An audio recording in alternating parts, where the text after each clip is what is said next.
마지막 때의 믿음은 견디는 믿음입니다. 잔잔한 물속에서는 거슬러 올라가는 수영 실력을 뽐낼 수 있지만 거센 물속에서는 떠내려가지 않기 위해서 버티는 것만으로도 버겁습니다. 바로 그런 시대가 온다는 것이죠. 그러면 우리를 무너뜨리고 떠내려가게 하는 것은 무엇입니까?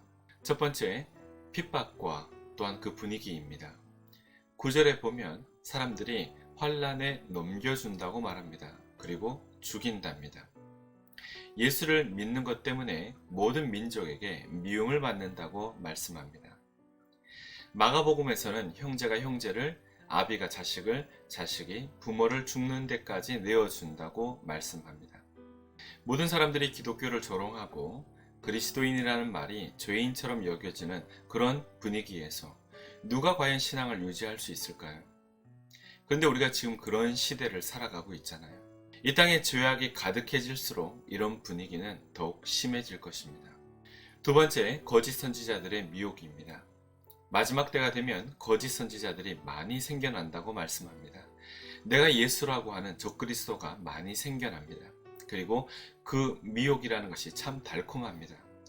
감언이설로 사람들이 듣고 싶어하는 말만 골라내서 스스로를 속이고 또 사람들을 속이는 것이죠. 사람들은 거짓 선지자라고 하면 이단 교주만을 생각합니다. 그러나 거짓 선지자는 의외로 매우 가까이 있습니다. 예수님 당시에 대제사장과 바리새인들은 정말 신뢰할 만한 사람들이라고 여겨졌던 사람들입니다. 그런데 거짓 선지자였잖아요. 오늘날에는 유튜브에도 거짓 선지자들의 메시지가 즐비합니다. 이들을 도대체 어떻게 분별하면 좋을까요? 그러므로 성경을 읽어야 합니다. 말씀을 읽으면 분별력이 생깁니다. 만약 그럴 능력이 없으면 적어도 그 열매를 보고 판단할 능력이 있어야 합니다. 주님께서도 열매를 보고 판단하라고 하셨습니다. 열매는 좋은데 나무가 나쁘다거나 나무는 좋은데 열매가 안 좋다는 말은 성립이 되지 않습니다. 좋은 나무가 좋은 열매를 맺습니다. 나쁜 나무가 나쁜 열매를 맺는 거예요. 이렇게 주님께서 지혜로운 분별법을 가르쳐 주셨습니다.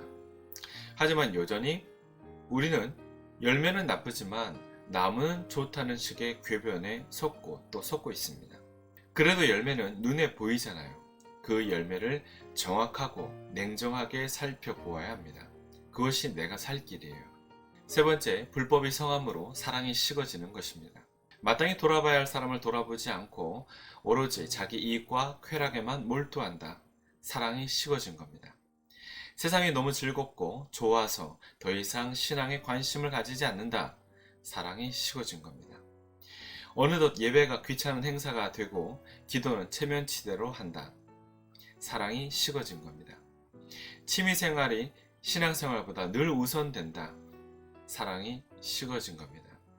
조그만 일만 있어도 모임에 불참하고 성경은 지루한 책이 된다. 역시나 사랑이 식어진 겁니다. 이런 자들은 결국 떠내려갑니다. 조금만 더 강한 바람이 불면 누워버리고 조금만 더 강한 물살이 오면 떠내려가 버리는 것이죠.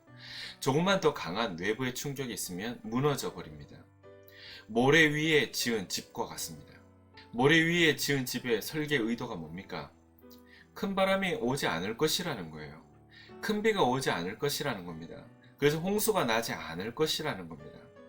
잔잔하고 평온하고 안전할 때만 생각해서 집을 만들어 놨으니 신앙생활을 그렇게 하고 있으니 정작 환란이 오면 쉽게 무너져 버리는 것이죠. 인생의 파도가 안 칠 수 없잖아요. 바람이 안 불 수 없잖아요. 온다고요.